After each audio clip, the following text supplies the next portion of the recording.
난 인도에 투자한다. 1. 개인 투자자.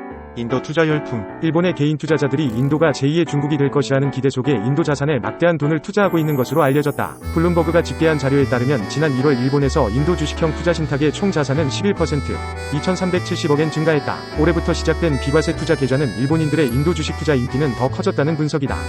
실제로 일본의 인도 주식 보유량이 다른 개발도상국 주식 보유량보다 더 많이 증가한 것으로 집계되었다. 아오키 다이주 도쿄 UBS 스미트러스트 자산운용의 최고 투자 책임자는 인도 주식이 차기 중국으로 떠오르며 경제성장 테마로 관심을 끌고 있다며 이 관심은 개별 기업보다 인도 전체에 대한 것이라고 말했다. 반대로 일본인의 국제 투자 포지션 데이터에서 다루는 14개 신흥시장 중 중국 주식으로의 유입이 가장 많이 감소한 것으로 나타났다. 아이폰 제조업체 애플이 4분기째 이어진 전년 대비 매출 감소에서 벗어났다. 그러나 중국에서의 아이폰 판매 부진 우려가 현실화되면서 주가는 시간의 거래에서 약세를 나타냈다. 다만 올해 하반기 자체 개발한 AI를 발표할 수도 있다고 밝혔다. 세계 최대 전자상거래 업체 아마존은 1년 전보다 매출이 10% 이상 증가하고 클라우드 서비스 매출 성장률이 전 분기를 넘어서며 월가의 호평을 받았다. 페이스북 모회사 메타는 메타버스 개발을 담당하는 리얼리티 랩스 부문에 계속된 적자에도 1년 전보다 매출은 25%, 총이익은 200% 급등했다. 특히 창립 이후 처음 배당을 실시하고 대규모 자사주 매입을 발표하면서 시간의 거래에서 주가는 14% 급등했다. 애플은 지난해 4분기 1,195억 8천만 달러의 매출과 2.18달러의 주당 순이익 을 기록했다고 이를 밝혔다. 매출은 시장조사기관 LSEG가 집계한 월가 전망치 1,179억 1천만 달러를 웃돌았고 주당 순이익도 예상치 2.10달러를 상회했다. 매출은 전년 동기 대비 2% 늘어나면서 2022년 4분기부터 계속된 역성장을 마감했다. 총이익은 339억 2천만 달러를 기록하며 13% 증가했다. 아이폰 매출이 지난해 대비 약 6% 늘어난 697억 달러를 기록하며 성장을 이끌었다. 시장 예상치도 넘었다. 노트북과 PC 등 맥 매출은 예상치를 살짝 웃돌았지만 아이패드는 전망치에 미치지 못했다. 서비스 부문 매출은 231억 2천만 달러로 예상치를 하회했다. 특히 대부분의 지역에서 아이폰 매출이 증가했지만 중국에서 매출이 1년 전보다 13% 감소한 것으로 나타나면서 판매 부진에 대한 우려를 낳았다.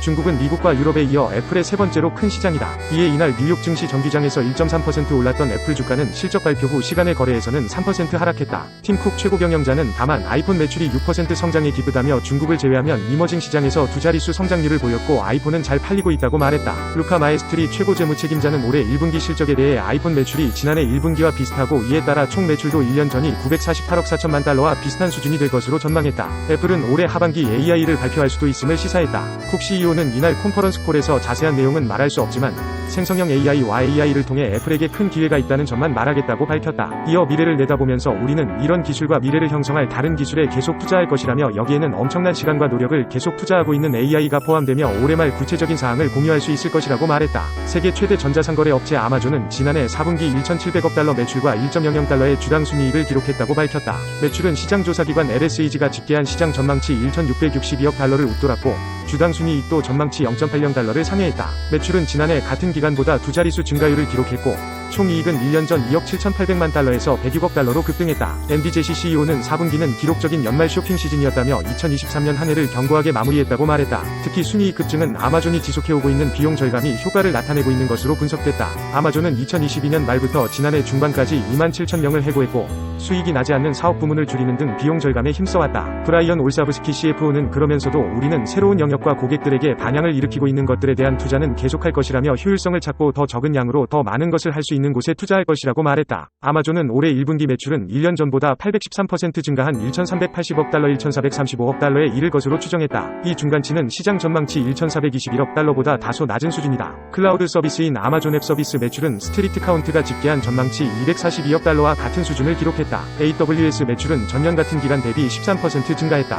20% 증가율을 보였던 작년 1분기에는 미치지 못했지만 전 분기 성장률 12%를 웃돌았다. 올사브스키 CFO는 컨퍼런스 콜에서 2024년에도 AWS의 가속화가 지속될 것으로 예상한다고 자신했다. 아마존은 지난해 4분기 자체 개발한 AI 챗봇 큐와 AI 모델을 훈련시키기 위한 AI 칩 트레이닝을 공개하며 AI 경쟁에 본격적으로 가세했다. 광고 매출은 147억 달러를 기록하며 예상치 142억 달러를 살짝 웃돌았다. 뉴욕 증시 정기장에서 2.6% 오른 아마존 주가는 실적 발표 후 시간의 거래에서 7% 이상 상승했다. 페이스북 모회사 메타는 작년 4분기 401억 달러 매출과 5.33달러 달러의 주당 순이익을 기록했다고 발표했다. 매출은 시장 전망치 391억 8천만 달러를 뛰어넘었고 주당 순이익도 예상치 4.96달러를 상회했다. 매출은 1년 전보다 25% 급등했고 총이익은 140억 달러를 기록하며 전년 같은 기간보다 3배 이상 뛰었다. 메타가 주력하고 있는 메타버스 부문인 리얼리티 랩 부문 매출은 10억 달러를 넘었지만 46억 5천만 달러의 손실을 기록했다고 설명했다. 수잔디 CFO는 지난해 매출은 중국 기업들이 주도했다며 중국 기업의 매출이 지난해 전체 매출의 10%, 성장률로는 5%포인트를 차지했다고 설명했다. 마크 저커버그 CEO는 우리의 사업이 계속 성장하면서 좋은 분기를 보냈다며 우리는 AI와 메타버스를 발전시키기 위한 비전에 많은 진전을 이뤘다고 말했다. 이어 AI 발전이 광고 사업을 강화하는 데 도움이 됐다고 덧붙였다. 구글은 지난 4분기 광고 매출이 1년 전보다 11% 증가에 그쳐 시장 전망보다 낮은 바 있다. 그러면서 우리는 더 많은 업무를 처리할 수 있도록 AI와 컴퓨팅 인프라 구축에 계속 투자할 것이라도 말했다. 메타는 올해 1분기 매출은 345억 달러 370억 달러가 될 것으로 예상했다. 이는 월가의 전망치 338억 달러를 웃돈다. 메타는 특히 이날 주당 0.50달러의 배당을 실시한다고 밝혔다.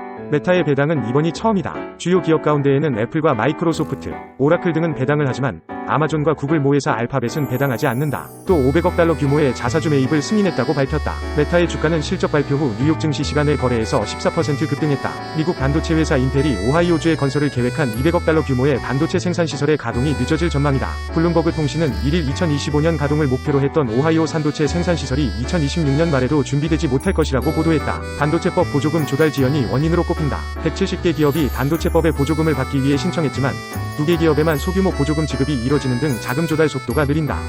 미국 정부는 3월 말까지 주요 반도체 보조금을 발표하는 것을 목표로 하고 있다. 인텔은 정확한 일정은 언급하지 않았으나 여전히 이 프로젝트에 전념하고 있어 상당한 진전을 이뤘다고 말했다. 아마존이 인공지능을 활용한 새로운 쇼핑 도우미 챗봇 루퍼스를 공개했다. 1일 악시오스에 따르면 아마존이 현재 베타 버전으로 루퍼스를 출시했으며 향후 몇 주 안에 모든 미국인 고객들에게 공개할 예정이라고 밝혔다. 이러한 발표는 월마트가 자체 AI 챗봇을 공개한 지 몇 주 만에 나왔다. 새로운 챗봇은 아마존의 제품 라이브러리와 고객 리뷰는 물론 웹 정보 교육을 받아 제품에 대한 질문을 답변하고 제안을 제공하는 등의 작업을 수행할 수 있다. 아마존은 앱 내 검색창에서 고객의 질문에 답변하고 제품을 추천해준다.